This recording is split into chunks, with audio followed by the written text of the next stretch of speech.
हमारे channel success HDD में आप लोग का स्वागत है। चलिए आज हम केमिस्ट्री का महत्वपूर्ण प्रश्न लेकर आए हैं। देखते हैं आज का पहला प्रश्न। ये जो प्रश्न है ये सभी एग्जाम के लिए बहुत ही महत्वपूर्ण है। SSC, Bihar SSC, NTPC, BPSC सभी एग्जाम के लिए महत्वपूर्ण प्रश्न है। चलिए आज का पहला प्रश्न हम लोग देखते हैं। आज का पहला प्रश्न है, किसकी अधिक मात्रा में उपस्थिति से हरितगृह प्रभाव का निर्माण होता है? तो देखिए ऑप्शन ए है सल्फर डाइऑक्साइड, ऑप्शन बी है नाइट्रोजन ऑक्साइड, ऑप्शन डी है मीथेन। तो देखिए यहाँ जो हरितगृह प्रभाव जो निर्माण होता है वो मीथेन की वजह से होता है। ठीक है, मतलब इसमें प्रभावित गैस जो है वो मीथेन है। ठीक है, CH4। देखिए हरितगृह प्रभाव में सभी हम लोग गैस देख लेते हैं कौन कौन आता है। ये बीपीएससी में प्रश्न पूछा गया था, मतलब ये 64वीं में पूछा गया था। ठीक है, चलिए CFC भी हरितगृह प्रभाव गैस है। ठीक है, CH4 है मीथेन, और आपको कार्बन डाइऑक्साइड है। ठीक है, और N2O है नाइट्रोजन ऑक्साइड, लाफिंग गैस, और वाटर और वेपर, ये सभी है। चलिए यहाँ जो हम लोग का राइट आंसर ऑप्शन डी है। ऑप्शन डी जो है हम लोग का राइट आंसर है। नेक्स्ट प्रश्न देखते हैं। नेक्स्ट प्रश्न है, निम्नलिखित में से किस अवस्था में अधिकतम लौह अयस्क पाया जाता है?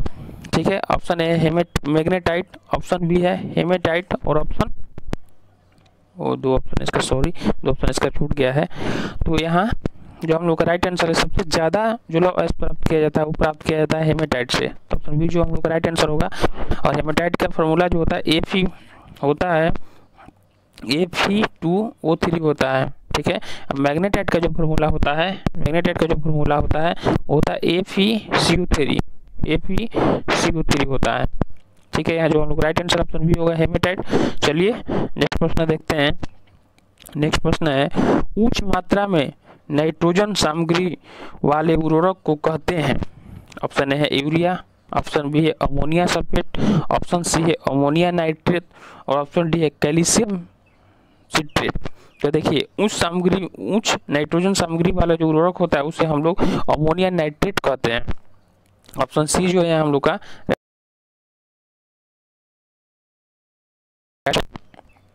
नेक्स्ट प्रश्न है, वह ऑक्सीजन कहाँ से आती है जो हमें जीवित रखती है?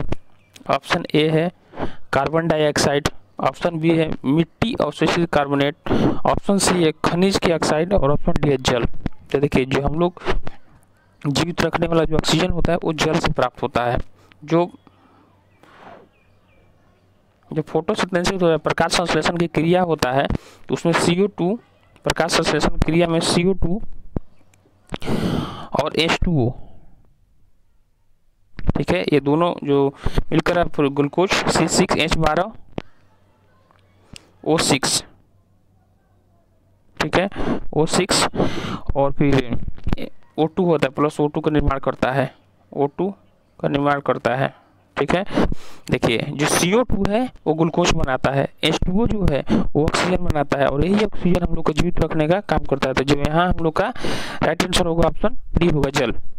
चलिए नेक्स्ट प्रश्न देखते हैं हम लोग। ऐसे 3 तत्व जिनकी सामान्य उर्वरक में सर्वाधिक आवश्यकता होती है।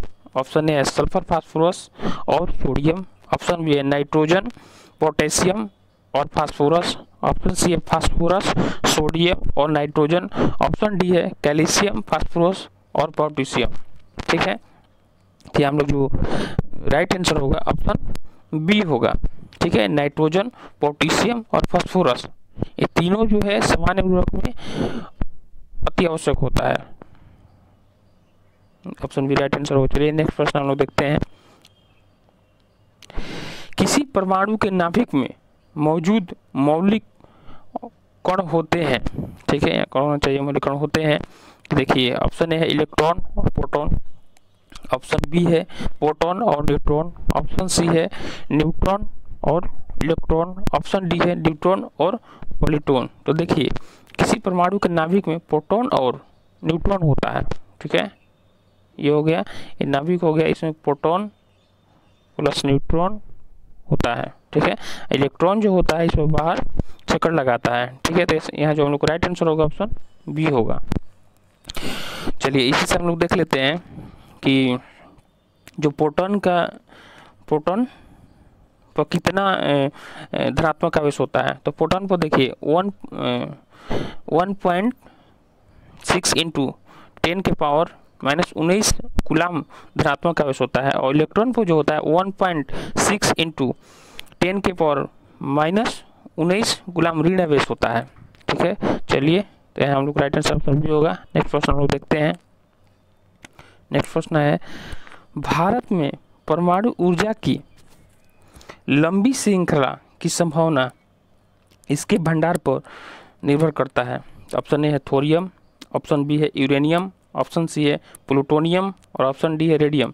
तो देखिए भारत में जो परमाणु ऊर्जा की लंबी श्रृंखला की संभावना है जो निर्भर करता है वो यूरेनियम पर। तो ऑप्शन बी जो हम लोग का यहाँ होगा वो राइट आंसर होगा, और यूरेनियम 235, ठीक है, यूरेनियम 235, ठीक है, इस पर निर्भर करता है। चलिए नेक्स्ट प्रश्न हम लोग देखते हैं। नेक्स्ट प्रश्न है, फुटबॉल ब्लैडर से निम्नलिखित में से कौन सा गैस सर्वाधिक तीव्र से बाहर निकलेगी, ठीक है। ऑप्शन ए है हीलियम, ऑप्शन बी है हाइड्रोजन, ऑप्शन सी है नाइट्रोजन और ऑप्शन डी है वो है ऑक्सीजन। तो देखिए फुटबॉल ब्लैडर से सबसे तेज जो निकलेगा वो हाइड्रोजन गैस निकलेगा। हाइड्रोजन गैस सबसे हल्का गैस होता है, ठीक है। चलिए नेक्स्ट प्रश्न हम लोग देखते हैं, और हाइड्रोजन का समस्थानिक 3 होता है, ठीक है। चलिए नेक्स्ट प्रश्न हम लोग देखते हैं। निम्नलिखित में से किस पदार्थ में से सभी कार्बन परमाणु की प्रकृति चतुर्भुगात्मक होती है, ठीक है। ऑप्शन ए है आपको ग्रेफाइट, ऑप्शन बी है हीरा और ऑप्शन सी जो है वो टेफ्लॉन और ऑप्शन डी जो है वो आपको है थोरियम। तो देखिए जो कार्बन है 3 अन्य परमाणुओं से मिलकर, ठीक है, 3 अन्य कार्बन से मिलकर वो चतुर्थम फल बनाता है, और ऐसा जो है वो हीरा का होता है। चलिए नेक्स्ट प्रश्न हम लोग देखते हैं। नेक्स्ट प्रश्न है, 22 कैरेट सोना में शुद्ध सोने की मात्रा होती है। ऑप्शन ए है 92%, ऑप्शन बी है 75%, ऑप्शन सी है 99.9%, ऑप्शन डी है 80%। तो देखिए 22 कैरेट जो सोना होता है उसमें 22 कैरेट शुद्ध सोने में सोने का जो मात्रा होता है वो होता है 92%, ठीक है।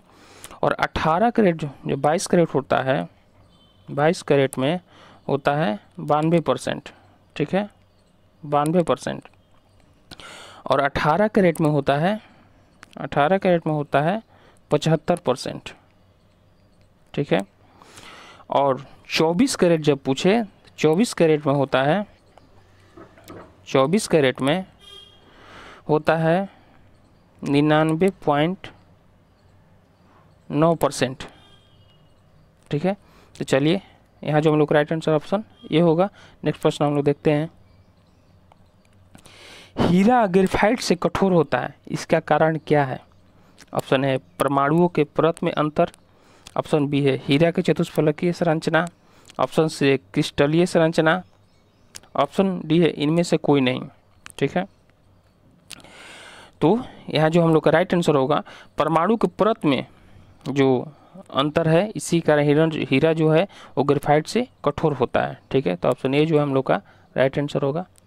चलिए नेक्स्ट प्रश्न देखते हैं। ये सारे प्रश्न किसी न किसी एग्जाम में पूछे गए हैं, अब बहुत महत्वपूर्ण प्रश्न है, ठीक है। देखते हैं, भौतिक परिवर्तन का एक उदाहरण है। ऑप्शन ए है हवा में चांदी के बर्तनों का काला होना, ऑप्शन बी है मोमबत्ती का जलना, ऑप्शन सी है दूध से दही का बनना और ऑप्शन डी है पानी में चीनी का घुलना। तो देखिए एक भौतिक परिवर्तन का इसमें से जो दिया इसमें सबसे अच्छा उदाहरण पानी में चीनी का घुलना जो है वो भौतिक परिवर्तन का उदाहरण है। तो ऑप्शन डी जो है हम लोग का राइट आंसर होगा। अब हम लोग इसको देख लेते हैं अच्छे से। भौतिक जो परिवर्तन वो प्रक्रिया है जिसमें कारक को हटा देने पर भौतिक प्रक्रिया में भाग लेने वाला पदार्थ पुनः अपनी पूर्ण अवस्था में आ जाता है, ठीक है। इसे हम भौतिक परिवर्तन करते हैं। जैसे यहाँ पानी में जब चीनी को घोलेंगे उसके बाद हम इसको जो वेपर फिर निकालेंगे तो ये चीनी हमें प्राप्त हो जाएगा। ठीक है, चलिए तो यहाँ हम लोग राइट आंसर ऑप्शन डी होगा। नेक्स्ट प्रश्न देखते हैं। नेक्स्ट प्रश्न है जल का वाष्प में परिवर्तन कहलाता है। ठीक है, तो जल का वाष्प में जो परिवर्तन है वो भौतिक परिवर्तन कहलाता है। ऑप्शन ए है प्राकृतिक, ऑप्शन बी है भौतिक, ऑप्शन सी है रासायनिक और ऑप्शन डी है जैविक। तो हम लोग को राइट आंसर ऑप्शन बी होगा। चलिए नेक्स्ट प्रश्न देखते हैं। नेक्स्ट प्रश्न है निम्नलिखित में से कौन सा रासायनिक परिवर्तन का उदाहरण है। ऑप्शन ए है प्रिज्म से गुजरने पर सुमित प्रकाश का 7 रंगों में विभक्त होना। ऑप्शन बी है सब्जियों को पकाने पर उनका मुलायम हो जाना। ठीक है, ऑप्शन सी है सानी भी मिट्टी को सूखने पर भंगुर हो जाना। ऑप्शन डी है नमक का पानी में घुलना। तो देखिए रासायनिक परिवर्तन वो परिवर्तन है, ठीक है, जिसमें कारक को मतलब जो कारक होता है, ठीक है, उसे हटा देने पर रासायनिक प्रक्रिया में भाग लेने वाले पदार्थ अपनी पूर्ण अवस्था में नहीं आ पाता है। ठीक है, इसे हम रासायनिक परिवर्तन कहते हैं। तो यहाँ जो सब्जियों को पकाने पर उनका मुलायम हो जाना, ऑप्शन बी जो हम लोग का राइट आंसर होगा, क्योंकि पका देने के बाद फिर सब्जी जो अपने पूर्ण अवस्था में परिवर्तित नहीं हो पाएगा। ठीक है, नेक्स्ट प्रश्न हम लोग देखते हैं। ऑप्शन चलिए कोहरे में निम्नलिखित में से कौन सा कोलाडी तंत्र अभिव्यक्त होता है। तो देखिए ऑप्शन है गैस में द्रव, ऑप्शन बी है द्रव में गैस, ऑप्शन सी है गैस में ठोस और ऑप्शन डी है द्रव में द्रव। ठीक है, तो देखिए कोहरे में जो कोलाडी तंत्र होता है वो गैस में द्रव होता है। ठीक है, तो ऑप्शन ए राइट आंसर है। नेक्स्ट प्रश्न हम लोग देखते हैं। परमाणु नाभिक के अवयव हैं। ठीक है, देखिए ऑप्शन ए है इलेक्ट्रॉन और प्रोटॉन, ऑप्शन बी है इलेक्ट्रॉन और न्यूट्रॉन, ऑप्शन सी है प्रोटॉन और न्यूट्रॉन और ऑप्शन डी जो है वो प्रोटॉन न्यूट्रॉन इलेक्ट्रॉन। ठीक है, तो यहाँ हम लोग को जो राइट आंसर होगा ऑप्शन डी होगा। ठीक है, जो प्रोटॉन परमाणु के सॉरी ऐसे तो प्रोटॉन और न्यूट्रॉन होना चाहिए, लेकिन जब हम लोग का राइट आंसर जो होगा ऑप्शन सी होगा, सॉरी। ठीक है, परमाणु के नाभिक में होते हैं प्रोटॉन न्यूट्रॉन होते हैं। ठीक है, और इलेक्ट्रॉन जो होता है वो बाहर में चक्कर लगाता है और इलेक्ट्रॉन ऋणावेश होता है। ठीक है, एक इलेक्ट्रॉन पर 1.6 × 10⁻⁻19 ऋणावेश होता है, ऋणावेश होता है। ठीक है, और एक प्रोटॉन जो होता है 1.6 × 10⁻⁻19 धनावेश होता है। ठीक है, धनावेश होता है, धनावेश होता है। ठीक है, तो चलिए नेक्स्ट प्रश्न हम लोग देखते हैं। तो यहाँ हम लोग को राइट आंसर होगा जो ऑप्शन सी होगा, प्रोटॉन और न्यूट्रॉन परमाणु के नाभिक में होते हैं, प्रोटॉन प्लस न्यूट्रॉन। चलिए नेक्स्ट प्रश्न हम लोग देखते हैं। नेक्स्ट प्रश्न है निम्नलिखित में से कौन सा एटम का भाग नहीं है। ठीक है, ऑप्शन ए है इलेक्ट्रॉन, ऑप्शन बी है प्रोटॉन, ऑप्शन सी है न्यूट्रॉन और ऑप्शन डी है पोटास। आप लोग को पता ही होगा जो परमाणु के जो भाग होता है इलेक्ट्रॉन प्रोटॉन न्यूट्रॉन होता है। ठीक है, तो यहाँ जो ऑप्शन डी है हम लोग का राइट आंसर होगा, पोटास नहीं होता है। चलिए हम लोग देख लेते हैं। न्यूट्रॉन का खोज ब्रिटिश वैज्ञानिक जेम्स चैडविक के द्वारा 1932 में किया गया। 1932 में न्यूट्रॉन का खोज किया गया जेम्स चैडविक के द्वारा, ब्रिटिश वैज्ञानिक थे। ठीक है, इलेक्ट्रॉन का खोज अब हम लोग देखते हैं। इलेक्ट्रॉन का खोज होता है 1897 में। ठीक है, 1897 में जे थॉमसन के द्वारा किया गया। ठीक है, जे थॉमसन के द्वारा किया गया। चलिए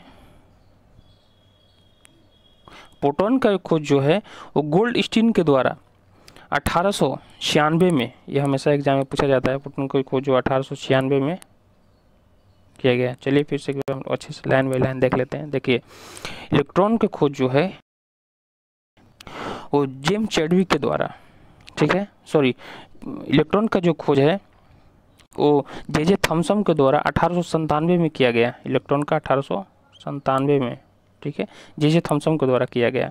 प्रोटॉन को जो खोज किया गया ये गोल्डस्टीन के द्वारा, ठीक है, 1896 में किया गया। और न्यूट्रॉन का जो खोज किया गया यह किया गया जेम्स चैडविक के द्वारा 1932 में, ठीक है। तो आप लोग ध्यान रखिएगा। चलिए यहाँ हम लोग का आंसर जो था वो डी था।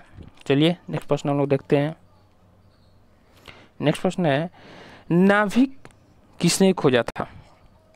ठीक है, ऑप्शन ए है रदरफोर्ड, ऑप्शन बी है चैडविक, ऑप्शन सी है डाल्टन, ऑप्शन डी है थॉमसन। तो देखिए नाभिक के जो खोज किए थे वो रदरफोर्ड किए थे, ऑप्शन ए जो राइट है, ठीक है। जेम्स चैडविक अभी हम बताएं कि ये जो थे वो न्यूट्रॉन का खोज किए थे, न्यूट्रॉन का खोज किए थे, ठीक है। और जे थॉमसन जो थे ये इलेक्ट्रॉन का खोज किए थे। थॉमसन 1897 में इलेक्ट्रॉन के खोज किए थे। और जॉन डाल्टन जो थे वो प्रोटॉन के खोज किए थे कब? 1896 में, ठीक है, 96 में। चलिए नेक्स्ट प्रश्न हम लोग देखते हैं। नेक्स्ट प्रश्न है, न्यूट्रॉन की खोज किसने किया? तो अभी हम देखें ऊपर के प्रश्न में, जो न्यूट्रॉन के खोज थे जेम्स चैडविक के द्वारा 1932 में किया गया। तो ऑप्शन बी जो हम लोग का यहाँ है राइट आंसर होगा, ठीक है।